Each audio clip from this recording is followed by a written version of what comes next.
Tiga pemakai sabu-sabu diringkus jajaran Satuan Reserse Narkoba Polresta Denpasar. Para tersangka berprofesi sebagai sopir taksi maupun petugas keamanan.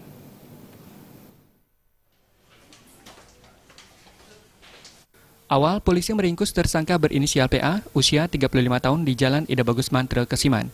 Pria yang kesehariannya bekerja sebagai sopir taksi ini kedapatan membawa satu paket sabu-sabu yang digenggam tangan kanannya. Menurut pengakuan tersangka AG, barang terlarang tersebut dikonsumsi sendiri sejak 6 bulan lalu. Selanjutnya, polisi meringkus tersangka berinisial JO di rumah Jalan Raya Sesetan Denpasar. Dari tangan tersangka, disita satu paket sabu-sabu seberat 0,3 gram. Kepada polisi, pria tersebut mengaku telah mengkonsumsi sabu-sabu sejak 7 bulan lalu.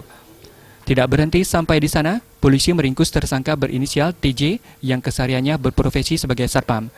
Pria berusia 41 tahun tersebut diringkus di Jalan Teguh Umar Barat dengan barang bukti 2 paket sabu-sabu seberat 0,22 gram. Barang terlarang tersebut disembunyikan di dalam tas kerjanya. Tersangka mengaku mengkonsumsi sabu-sabu sejak 8 bulan lalu.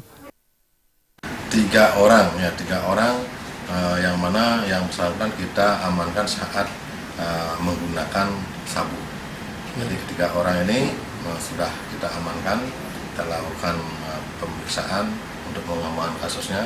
Yang jelas kita akan melakukan asesmen untuk proses rehabilitasi. Berdasarkan barang bukti yang ditemukan, polisi menggiring ketiga tersangka ke Mapolresta Denpasar untuk menjalani pemeriksaan intensif. Raiswantara, Bali TV.